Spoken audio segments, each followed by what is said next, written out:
ላርግልሽ ታውቃለህ፣ ልክ እንደዚህ ስትለኝ ነው ይበልጥ የምጠነክረው። አንቺን የሚያጠነክርልኝ ከሆነማ ሁሌም ቢሆን የንግግሬን ካፍ ያለየው።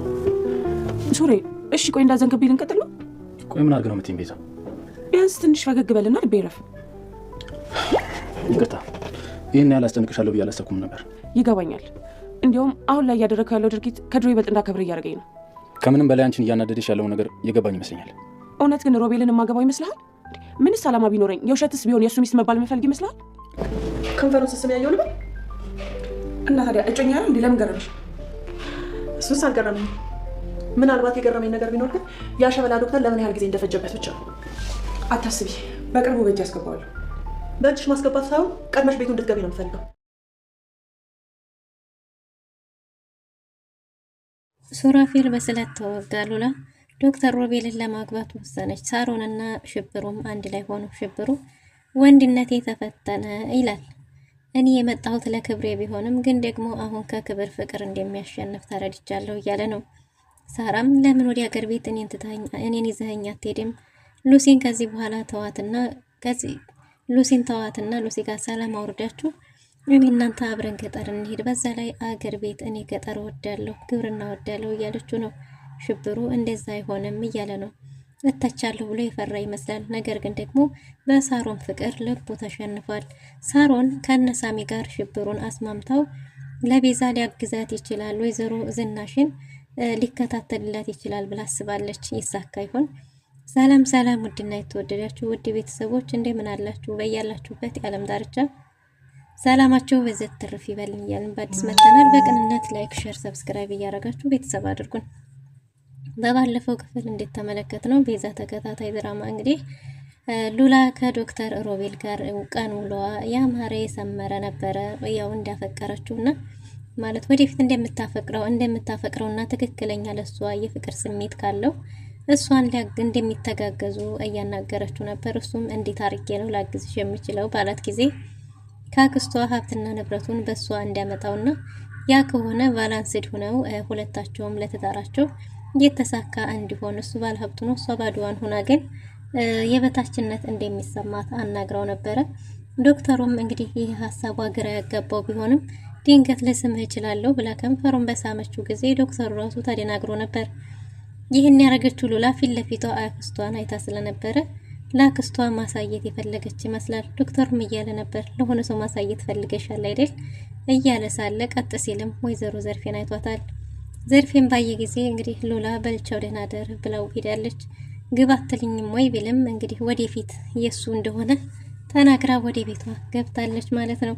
ወይዘሮ ዘርፌ ተተክታ ቶሎ እንዲያገባትና ወደ ቤቱ እንዲያስገባት አናግረዋለች ማለት ነው። እና ጥርጣሬዋ ከቤዛ ጋር ያለው ነገር እንዳለ እንደሆነም ጭምር ዶክተር ሮቤልም እንግዲህ በሂደት ሁሉም ነገር እንደሚሳካ ለወይዘሮ ዘርፌ ነግሯታል። ሉላ እቤት ስትገባ እንዴ ቸኮልሻል መሰለሽም ከንፈሩን ሳይሆን እንድትስሙ የምፈልገው ወደ ቤቱ ነው እንድትገቢ የምፈልገው እያለች ነው ወይዘሮ ዘርፌ። ሉላም ወደ ልቡ ለመግባት እየሞከርኩ ነው የተቻለኝን ያህል የምትፈልጊው ይህን አይደል ብትላትም እንድትሳሳምና ከሱ ጋር እንድትሆን ሳይሆን ፍላጎቷ ወደ ቤቱ ገብታ ሀብትና ንብረቱን ካገኘች በኋላ ማስወገድ እንደሆነ ጭምር ተናግራለች። ቤዛ ለሉላ ስትደውልላት ዶክተር ደወለልኝ ብላ ስልኩን ካነሳች በኋላ እንግዲህ አሁን እንደደከማት ነገ መገናኘት እንደሚችሉ ካናግራው ከጨረሰች በኋላ እንደምን ጊዜ ናፈኩ አሁን አይደል አብረን ወለን የተለያየ ነው እያለች ካስመሰለች በኋላ ስልኩን ሪከርድ ላይ ቁጭ አድርገው ቆይ አንቺ በትክክል የምትፈልጊው ከዶክተሩ ምንድነው እያለቻት ነበር። አክስቷም ከዶክተሩ ጋር ትዳር መስርታ አብራ ሆና እንድትኖር ሳይሆን የምትፈልገው ወደ ቤቱ ከገባች በኋላ ሀብትና ንብረቱን መካፈል እንደሆነ ተናግራለች። እንደውም አሁን ላይ ሀሳቤን ቀይሬያለሁ፣ ሙሉ ሀብቱን ነው እንድታመጭ የምፈልገው ብላለች። እንዴት አርጌ ባለቻትም ጊዜ እኛ እንዲገድል ነው የማያስታውቅ ሌላ መፍትሄ አለ ብላለች። ይሄ መፍትሄ ምን ይሆን? እናም እንግዲህ እንደዛ አድርገን ሙሉ ሀብቱን ይዘሽ እንድትወጪ እንጂ የምፈልገው ከዚህ ኩርኳሚ ጋር አይመጥንሽም እያለቻት ነው። እንዴ ከዚህ በፊት እኮ ስትይኝ የነበረው እንደዚህ አይደለም እና እንዲገለው ነው የምትፈልጊው ብትላትም አስፈላጊ ከሆነ እሱም መደረግ እንዳለበት ጭምር ነግራታለች ማለት ነው። ሉላ ሪከርድ እያረገቻት ነበር። አክስቴቷ አላወቀችም። እናም እየተጃጃልሽ ጊዜ እንድትፈጅ አልፈልግም ብላለች። ወይዘሮ ዘርፌ ሰራተኛ ደላላው እስካሁን አላከልኝም፣ ሰራተኛ ፈልጋለሁ እያለች ነው። ሳሩን ለምን አትገባም ስትላት ሳሩን እኮ የነ ቤዛ ናት እያለቻት ነበር። ከኔ ጋር ጥሩ ቀረቤት አለን፣ ከነ ቤዛ ጋር ግን ጸበኞች ናቸው፣ ያን ያህል አይቀራረቡም ብትላትም ቤዛን የሚያውቅ ማንንም ሰው እንደማትፈልግ ተናግራ በደላላ ሌላ የማታውቀው ሰው እንዲመጣላት እንደምትፈልግ ተናግራለች።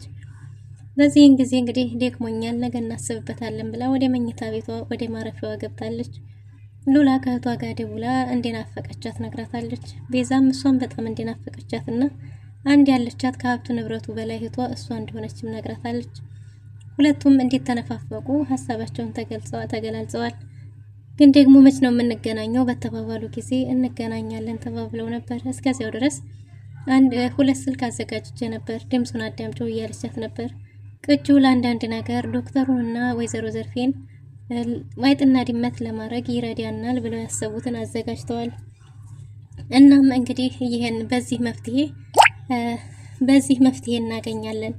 ቢያንስ እሷና እሱ ከተጣሉ ሌላው ለኛ ቀላል ነው የሚሆነው እያሉ ነው። እናም እንግዲህ በዚህ ሀሳብ እንዴት መጣልሽ ሀሳቡ ብትላትም አይ ያው መገናኘታችን እንትን ካለው ብዬ ምናልባት ሪዘርቭ ስልክ ቢኖር ብዬ አስቤ ነበር። ያክስቴ ተንኮል ብዙ ነገሮችን እያስተማረኝ ነው ብላለች። ሉላ እንግዲህ እስከምንገናኝ ድረስ ትናፍቅኛለች ተባብለው ነበር ስልኩን የዘጉት። ቤዛ ለሱራፌል ስታማክረው ግን ሱራፌል በጭራሽ እንደዛ አይሆንም፣ ከዚህ በኋላ አንቺና እሷ መገናኘት የለባችሁም እያለ ነው። እንዴት አንተ ከዚህ ሀሳብ ሙሉ ለሙሉ መውጣት የፈለከው ለምንድን ነው ልታግዘኝ ያልፈለከው ብትለውም በማንኛውም ዙሪያ አብሯት እንደሆነና እንደሚያግዛት ነግሯት፣ አሁንም ቢሆን ግን እኔ ከሀብት ንብረቱ በላይ አንቺ በቂ ነሽ እያለ ነው። ግን ደግሞ ሱራፌል ወንድሙን ለመግደል ያሰበችና እንደሆነ ስትነግረው እሱ ነገር ግን የተዋጠለት አይመስልም። ሱራፌል እያለ ያለው ማንም ሰው ሳይጎዳ በሰላም በንግግር መፈታት እንደሚችል በህግ እንደዛ ብናረግ የሚል ሀሳብ እያመጣ ነው። ወንድም ስለሆነ ነው ወይ እንደዛ ስላልኩ የከፋህ እያለች ነው።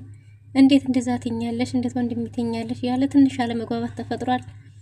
እናም እንግዲህ ቤዛ በሀሳብ እንዴት ካረዳኸኝ ታዲያ ከምኑ ላይ ነው ባልነትህ የሚል ጥያቄ ሲያስነሳ ሱራፌልም እኔ በተቻለኝ አቅም እኮ ከጎንሽ ነኝ፣ ራሴን እያገለልኩ አይደለም አንቺ እንደምትይው፣ ግን ደግሞ አንቺና ሉላ መገናኘታችሁ ልክ አይደለም።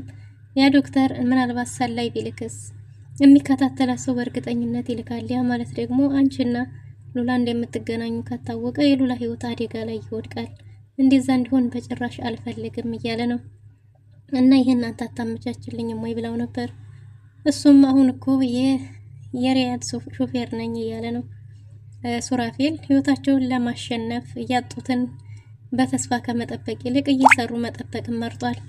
እናም እንግዲህ ለቤታቸው ለጎጇቸው መደጎሚያ ይሆን ዘንድ የሪያድ ስራ ጀምሯል፣ በመኪናቸው ማለት ነው። ሱራፌል ዝቅ ብሎ ስራ የጀመረው ፍቅር ስላሸነፈው እንጂ እንደ ድሮ ቢሆን እሱም ሌላው ማንጅራት መችሆን ነበር። ግን ደግሞ በስትክክል የእውነት ቤዛን አፍቅሯታል። ስለዚህ ቤዛን ማጣት አይፈልግም። ሀብት ንብረቱ ጥንቅር ብሎ ቀርቶ በሰላም ከቤዛ ጋር መኖርን መርጧል።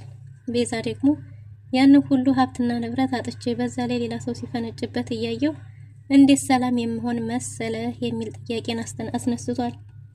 ዘርፌም ሮቤልን ለማግባባት እየሞከረች ነው። መቼም ከነ ልጇ የምታገባት አይደብርህም አይደል? ሆን ብለህ አይደለም? የእውነት ወድሃት ነው ወይስ ለምንድን ነው የሚል ጥያቄ አንስታ ነበር።